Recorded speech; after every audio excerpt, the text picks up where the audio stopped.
வணக்கம்.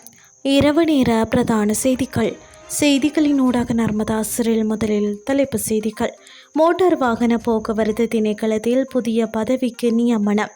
கல்வி சீர்திருத்தத்துக்கான காரணத்தை வெளியிட்டார் பிரதமர். அமெரிக்காவை அச்சுறுத்தும் ரஷ்ய அணுசக்தி நீர்மூழ்கி ட்ரோன் வெற்றிகரமாக பரிசோதனை. இனி விரிவான செய்திகள்.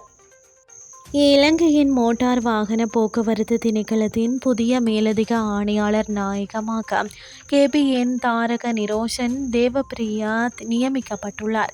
அதன்படி இன்றைய தினம் அவர் தனது கடமைகளை பொறுப்பேற்றுள்ளார். மோட்டார் வாகன போக்குவரத்து திணைக்களத்தில் புதிதாக உருவாக்கப்பட்ட இந்த மேலதிக ஆணையாளர் நாயகம் பதவிக்கு நியமிக்கப்பட்ட முதலாவது மேலதிக ஆணையாளர் நாயகமாக தாரக நிரோஷன் தேவப்பிரியா வரலாற்றில் இடம் பிடித்துள்ளார். இலங்கை நிர்வாக சேவையின் விசேட தர அதிகாரியான தாரக நிரோஷன் தேவப்பிரியா 2003 நிர்வாக சேவை குழுவின் உறுப்பினராவார். ஆராய்ச்சி கட்டுவ பிரதேச செயலகத்தில் உதவி பிரதேச செயலாளராக அரச சேவையில் இணைத்த அவர் தனது அரச சேவை காலத்தில் நிதி அமைச்சு, சுங்க திணைக்களம் போன்ற பல அரசு நிறுவனங்களில் பணியாற்றியுள்ளார். அத்துடன் இந்த பதவிக்கு நியமிக்கப்படுவதற்கு முன்னர் கல்வி அமைச்சில் சிரேஷ்ட உதவி செயலாளராக பணியாற்றியமை குறிப்பிடத்தக்கது. மாணவர்கள் மீதான தேவையற்ற சுமைகளை குறைக்கவும், பொறுப்புள்ள மற்றும் உலகளவில் சிந்திக்கும் குடிமக்களை வளர்க்கவும் இலங்கையின் கல்வி முறையை சீர்திருத்த நடவடிக்கைகள் எடுக்கப்பட்டு வருவதாக பிரதமர் கல்வி அமைச்சருமான கருணி அமரசூரிய தெரிவித்துள்ளார். கண்டியில் உள்ள மகாமாயா பெண்கள் கல்லூரியின் மாணவர் நாடாளுமன்றத்தின் தொடக்க அமர்வில் கலந்து கொண்டு அவர் மேற்கொண்டவாறு தெரிவித்தார். கல்வி தேர்வுக்கு அப்பாற்பட்டதாக இருக்க வேண்டும். நன்கு வளர்ந்த நபர்களை கட்டமைப்பதில் கவனம் செலுத்த வேண்டும் என்று பிரதமர் வலியுறுத்தினார்.